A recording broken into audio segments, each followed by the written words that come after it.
Welcome back to the next video, everybody. Today's video is going to be on categorical group objects, and we're going to discuss kernels and cokernels. Okay, so kernels let phi from G to G prime be a homomorphism of group objects in the category C from the last video. The kernel of phi is a homomorphism of group objects, let's call it alpha from H to G, such that for every t in the category C, the sequence 0 to H of t to G of t to G prime of t, where the maps are given by push forward of alpha, push forward of phi, is exact. This is sort of exactly what you think the kernel is going to end up being. Okay.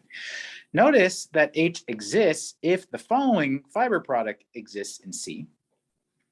We'll take the diagram given by S mapping G prime via the map epsilon prime discussed 2 videos ago. The lower map will be the map G to G prime given by phi above. Fiber product will be H equals G cross S over G prime. And the upper map here will be the second projection. And the left map here will be alpha, the first projection. And so why is this the case? What does this fiber product have anything to do with the kernel? The point is this. Under the setup, H of t is actually the kernel of the map from G of t to G prime of t. Why is that? Well, S of t is just a singleton pi sub t for each t, right? And epsilon prime composed pi sub t is epsilon sub t, which is the unity in G prime of t. So that's exactly what's going on here, right? That's exactly why this fiber product kind of guarantees the existence of the kernel. So if C has fiber products, then kernel of phi exists for every homomorphism phi of C groups.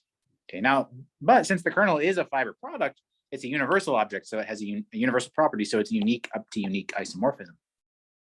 And then also by the universal property of fiber products, if H prime is a group object in C, then giving a homomorphism from H prime to H is the exact same thing as giving a homomorphism from H prime to G, such that the composition with phi is the trivial map, H prime to S to G prime, where the second map is epsilon prime. So if you know your universal properties of fiber products, this won't shock you at all. If you don't, I recommend taking some basic category theory. Okay.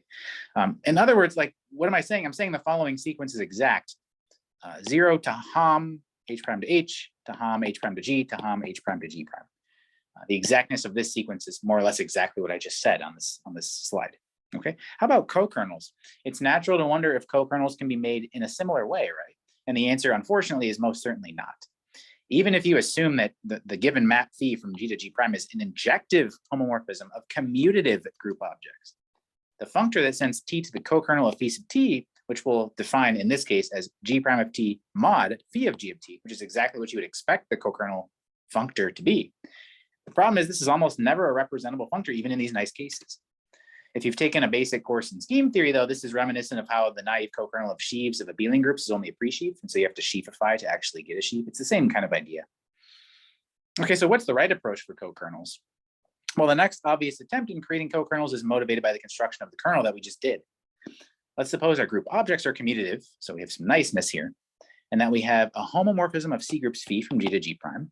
We'll define the cokernel of this map phi as a C group H equipped with a homomorphism of group objects G prime to H, such that for every C group H prime, the sequence from 0 to hom H H prime to hom G prime H prime to hom G H prime is exact. So it's kind of the reverse in some sense of the exact sequence above for kernels. This is the universal property of cokernels, so we might expect this to actually work, and it does work. But it turns out that constructing such an H is kind of bad news. It's hard to do. It's a nightmare. Grothendieck, however, solved this problem in the category of S schemes. So that's the category of base schemes over a given base scheme S. So schemes, I don't know, G over S. So schemes equipped with a structure map to S. Okay. In the case what? Well, what do you know? G is a finite flat closed subgroup scheme of G prime. Wow, what do you know? It's almost like finite flatness is important. Right? We will discuss this over the next couple of videos, but for now, we're just kind of content knowing the problem has been resolved in the situations that we care about. And so I guess we'll talk about that in the next video. And so thanks for watching, and I'll see you then.